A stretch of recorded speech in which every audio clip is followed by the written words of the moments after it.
We watched a couple video game movies tonight. It's time to get into something else I like. I love talking about music. These are the banned bands of Saturday Night Live. Who got banned from SNL and why? Let's find out together. Oh, I want to watch that.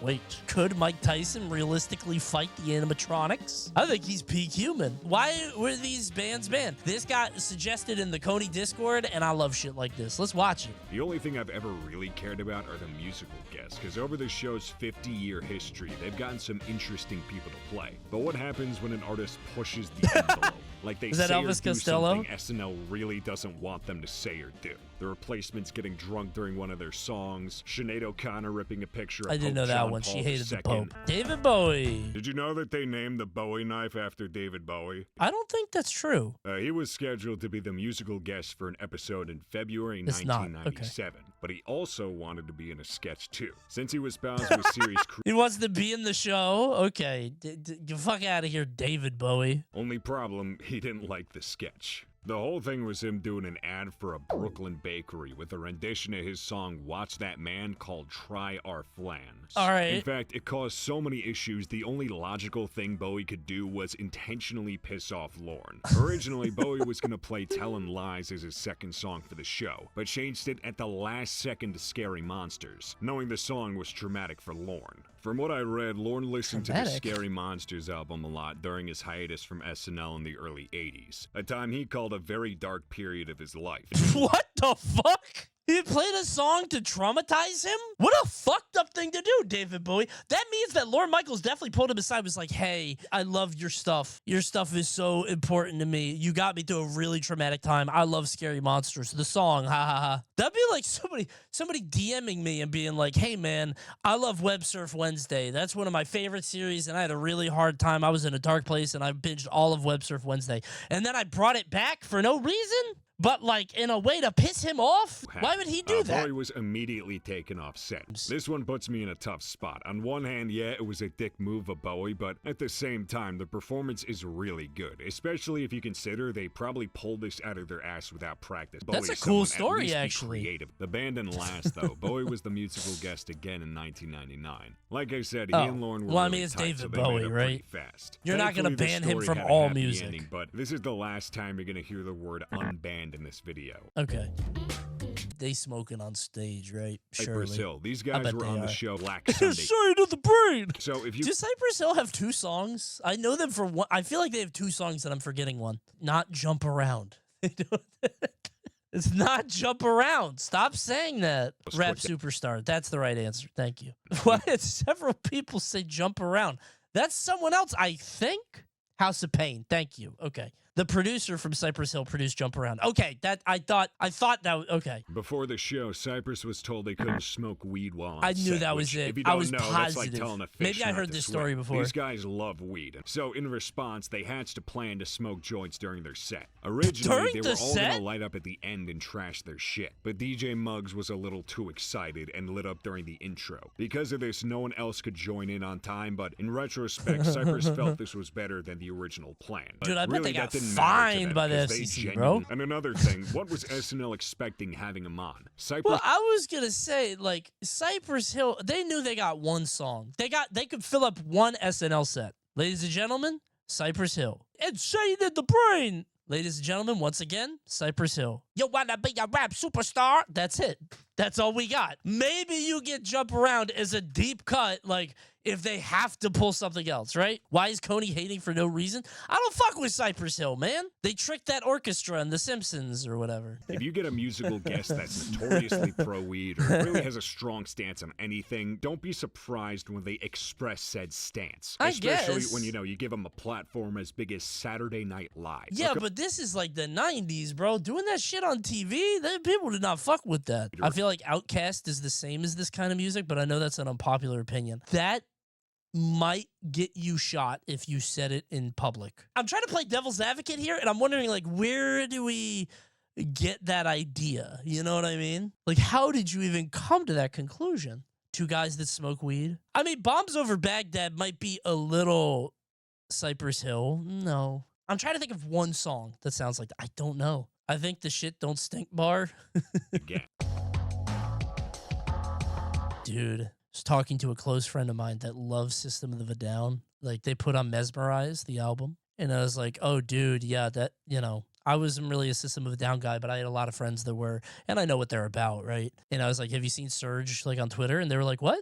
What are you talking about? I didn't know he's on Twitter. And I'm like, oh. What did he say on Twitter? He was, like, super positive about AI. Somebody made, like, an AI music video to one of his songs. He's like, wow, this is awesome. It shows the next level of technology and what's possible.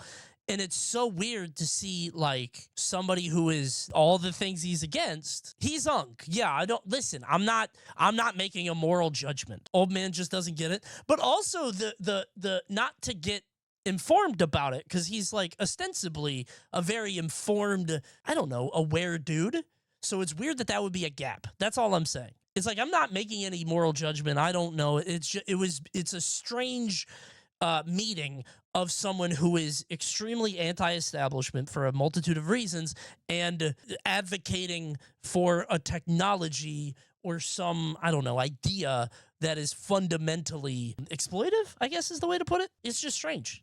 It's surprising. Crazy to think there was a time where late shows had rock bands on pretty regularly. Isn't it weird that rock is dead? People don't listen to rock anymore. Rock is dead, right? For their first song, they went with BYOB in protest to the Iraq War. And despite the song's subject matter and explicit lyrics, SNL allowed them to play it. On the condition it was censored. Because of all the times they say fuck in the bridge, a 5-second delay was added to cut them out. The band was definitely not a fan of this, but they went ahead with the performance. And to give them credit, they still killed it despite the censor. But as a little act of defiance, or just getting lost in the music, Darren at the very end lets out an unscripted fuck yeah. This one isn't in the original song, so the control room had no time to censor it. Oh no! Why does the censor not have his hand on the goddamn button the entire time? Why would bro not have his finger on the button the entire time they're playing? That's crazy. You think he was just like, phew, glad that part of the song is over? What was SNL expecting? Shot has always been known for pushing the envelope, especially with injustice. This wasn't out of the blue for them, so really all SNL can do is plead ignorant. I'm siding with the establishment on this one. They signed up for it. SNL, they were putting on the big band at the time. They're trying to capture the culture. If you want to be on the show, just please abide by the rules. If you don't want to do that, that's okay. They abided by the rules and then they cussed.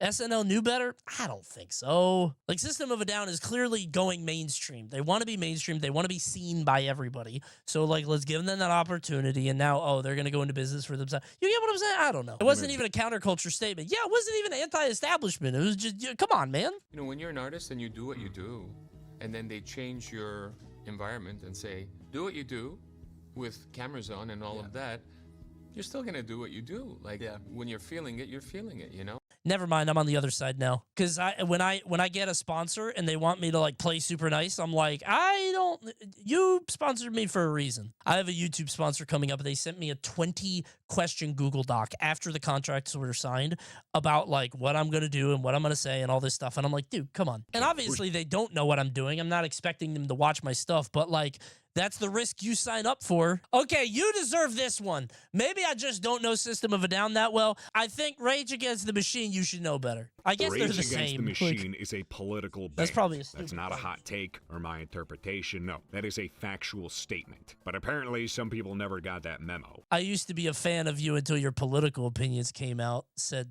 the guy to Tom Morello. I don't want to hear political BS when I'm listening to Rage Against the Machine. Like, I get what that guy's saying. You just want to hear like the brr, brr, brr, brr, brr, brr, but like your ears are closed. Just close your eyes too. One of those people being Saturday Night Live, seeing as how they booked them as the musical guest the same night Steve Forbes was hosting. Oh, God. Billionaire publisher running in the 19th. What an awesome lineup. They should have more like oppositional musical guests and hosts. That sounds fun. Kevin Newsom and Tom McDonald. Whether intentional or not, Rage decided to do something about it. The plan was to hang American flags upside down during their performance as an act of protest. I did hear about this, actually, yeah. Right before I watched a lot of SNL as a kid. I watched a lot of Comedy Central. Comedy Central presents SNL, whatever. And I think I remember reading about this at some point. Rage had no time to react either. Literally, the second the crew was off stage, Rage had to start playing. And you can tell that really pissed them off. off. Sadly, they only got to play one song before they were kicked off, but not before Tim Comerford tore up one of the flags and threw it at Forbes' lackeys. Once again, I gotta ask. What do they do if SNL doesn't have a second musical act? That's like 6 minutes of the show, so they gotta get one more sketch out. They have extra sketches. You're right. Yeah, no, you're right. Tom Morello made a statement a few days later about the performance, He a DJ. calling his showrunners cowards and puppets to their corporate overlords, all the buzzwords he loves using. But SNL's response was a little different. Some claim Rage did this just for attention, while people like Lorne Michaels were a little more positive about the thing, stating, "We really enjoyed having Rage Against the Machine on our show." Honestly, that's the right answer. Like, you knew better. You knew what would happen. That's fine. He didn't enjoy having David Bowie on the show. Tom Morello is top 5 most overrated guitarists of all time. Maybe. I think he was just very a very prevalent band, right? That's dumb. I don't know enough to have an opinion. So, you guys ever think about what like dead people or comedians would be like now? Like George Carlin. I think George Carlin would be so annoying on Twitter. This is a very cursory knowledge of George Carlin. I've watched some of his stand-up, and it's like, it's just not for me. I don't think he's funny. He's very like boomer funny, which is like, that's fine. I don't think I have a millennial sense of humor. I think I scale younger despite being old. But like, it's not, George Carlin isn't for me. But I do have a vibe. My vibe is that he would be very annoying. Carlin might become Jon Stewart with internet. Oh shit, you're right. Maybe the internet is like the moonstone. Like he's Eevee, and the internet might like make George Carlin very powerful. Bill Burr is basically modern Carlin. I guess he is. As close as you can get, right? I know everybody's mad at him now. Are you saying not anymore now because of the thing that happened? I'm not saying I agree with that. Is that like a timely thing? I mean, Burr's as close as you can get. There's no way to be counterculture, anti-whatever, because now everything is just like the product becomes the capitalism. Like being counterculture is the culture. You know what I'm saying? I think Burr is more of a guy where Carlin is more have a genuine political statement. Sure, yeah. I don't know. It's interesting. Coney, would you take the Saudi money? No, I wouldn't. But it's only because I am in a very privileged position because of you guys. Not to get all happy and short. No, I'm serious. Not to get all giddy and warm and fuzzy here on stream. But I thought today, literally in my car, I was like, I am so fucking lucky to have the life that I have. And it's because of everybody in chat and all the people from viewers like you. Thank you. Seriously. Coney, do you think the oil sponsorship is different from the Saudi thing? The Shell oil? Yeah, I do. Is that a bad thing to think? Because I didn't do it for $50 billion. I did it for like 3 digits. I played Fortnite for an hour for Shell. I thought it would be funny. I thought it, but maybe I'm wrong. Maybe that's a shitty thing to do. Like, I think you have to draw lines, and at some point, I don't want to say they are, I don't want to say they're arbitrary. Because, like, I will do poker, but I won't do gambling. Shell, I thought, was so ridiculous that I wanted to do it. I think everybody in chat realizes we are not laundering Shell's image. I am not doing Shell PR. I'm playing a Shell map in Fortnite, and maybe when you guys drive by a Shell station for gas, you're like, what? Wait, didn't Coney play a map? You know what I'm saying? I will say I would, and people have asked this, whenever I do an ad for a site that's like, play games and make money, you're playing like 6 hours of something for a dime. But it's true, you can play games and make money. And I gotta be honest, there was a time in my life where I made money doing surveys on Google. And people will be like, wow, this seems scummy. It seems like a scam. It's like, it's not a scam. It just doesn't respect your fucking time. I like to think that Stream knows when I like a thing and when I'm Krusty the Clown. You do a different voice? Yeah. I'm code switching.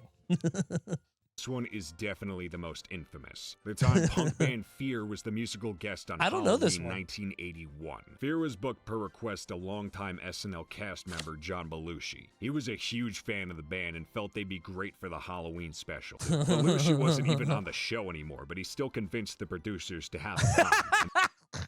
Guy called up his old boss. Hey, you should put this band on the show, man. It'd be really cool and awesome.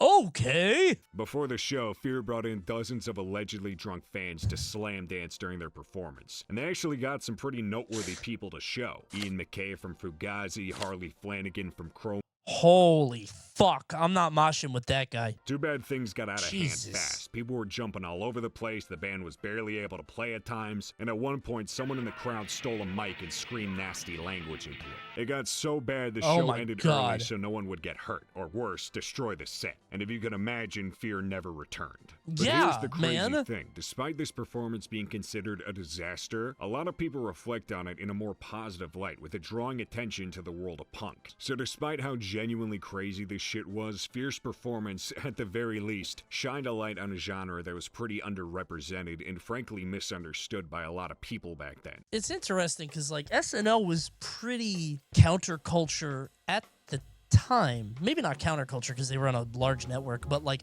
it was a scrappy new show that was trying to do something different with a small budget. It is so corporate now. I mean, it's always been corporate. I'm trying to think of how I'm trying to describe this. It was like Second City. John Belushi being into punk really doesn't square in my mind. Yeah, it doesn't feel like it, like that doesn't gel, right? It used to feel like an indie show. Yeah, right. I mean, like SNL I used to put on in the background and just listen to and whatever. And like SNL would usually have like one very funny skit a month. And like that's real. It would be very funny. And a lot of the time it's just either it's copying whatever was in the news or some really dumb bullshit, whatever. And I think if nothing else, there's a place for like comedy on TV. And I respect the attempt. Like sketch comedy's kind of hard to do, right? You know? Marcelo's the next big thing. Yeah, this guy, Hernandez, right? That guy? There was a dude, who's the guy, the going to Jumanji guy. This fucking guy is funny. Andrew Dismukes, that's it. She's good too. That's Chloe Feynman. Do you have a favorite old SNL bit? I absolutely do, but I can't remember it. I watched so much old SNL as a kid. Like, it was all I watched on Comedy Central, like the reruns of, like, loved it. You know who I don't get? This guy. He's another one of the new cast members. His whole gimmick is just kind of like being a very dry, like stare into the camera, like almost like a creepy guy. I get what he's doing, but it's just not for me. He got fired. I heard about that. I didn't hear why though. I know a bunch of people got fired. I didn't think he was funny. I didn't like the guy. I'm not trying to be an asshole. You know who's really fucking bad? I don't know if I just caught like an early season, like the first season they were on, like trying to do a Chris Farley, but it's just not landing. Bowen Yang is the star now. Dude, Bowen Yang is very fucking funny. I know a lot of the new cast. That's crazy. All-time SNL cast members. Good Lord, man. How big is this? Chris Redd is funny, but all he ever does is this. The big eyes. Pete Davidson is weird. He's funny, but he's not funny enough to get pushed this hard. He's only funny because it's like, what the fuck is this guy still doing? He's like, hey, it's me. Like, it's all he's got pretty good stand-up, but like, Melissa Villaseñor is very funny. Kyle Mooney is probably a nice guy. I don't think he's funny. Michael Che's pretty good. Who's really fucking good? What's his name? Fuck, man. He was in the dog movie that just came out on Netflix, the shitty one. Beck Bennett. Yes, he's very funny. I don't want to do the rest of this. Frank Zappa. Okay. Wait, we're not talking about Sinead O'Connor at all? That's crazy. Frank was scheduled to appear in October 1978. This was actually a second time on the show, as he was also the musical guest back in 76. But this time, it was extra. This is such a Waluigi-looking man. What a distinct-looking human. He is shaped so tall and villainous. Like, so thin, like a pencil. Rasputin-ass build. Yeah, I've never seen a person like Frank Zappa in my life. I've seen a million me's. I have more distinct features than a lot of people, but I've seen a bunch of people like me. I've never seen a Frank Zappa. I feel like he would be a great guest on Sesame Street. If you put Frank Zappa's bust behind a brick wall, I wouldn't know if he was a puppet. If I was watching it and he was like on a brick wall with Cookie Monster, I'd be like, he must have a hand doing his mouth. From the very start of rehearsal, both the cast and crew weren't connecting with them. People thought he was flat, boring, and had an overall asshole-ish vibe. Like, dog, he makes a joke about people using calling cards in his opening monologue, but it comes off as extremely nitpicky and desperate. And remember, I'm reading this off these cards underneath this camera here. It's an awesome responsibility being selected out of millions of people to become the banner of NBC's new look. What really cements the rumor Zappa was a dick is the show's Good Night segment, where all the cast and performers come on stage and thank the audience for watching. I love when you hear about drama during the Good Night thing. This is like a regular thing now, where people like analyze is like this guy's standing with this guy, but this guy's not here. Where are they? It's like a real thing people do. For The Franks, SNL he's just subreddit is probably crazy. You can tell everyone was tired of his shit and didn't want to be there. Zappa didn't try at all. I know SNL isn't everyone's cup of tea, but he should have tried to at least have a little fun. Surge is instead of another acting Zappa. He is, isn't he? He's a little bit less gaunt, but you're right. He's close. his first song, Dancing Fool. He brings a cast member on stage and does That doesn't this count. shit. You're an Italian. You're Jewish? You must be a Libra. Your place or mine. All right, let's go.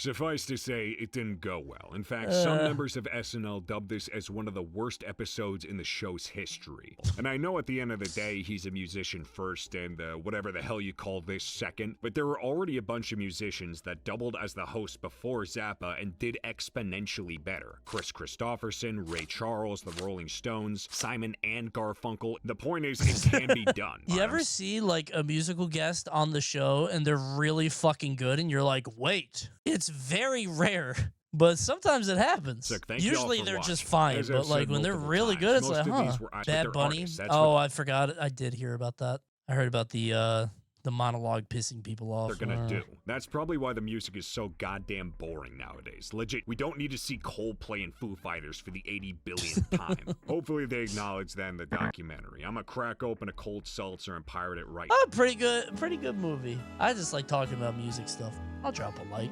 I'll like it, sure. Oh, this guy only talks about bands. Most bewildering band beefs. Neat. Good movie. That may have been a good movie, but now it's time to play a good game. Why do you leave before I even say anything?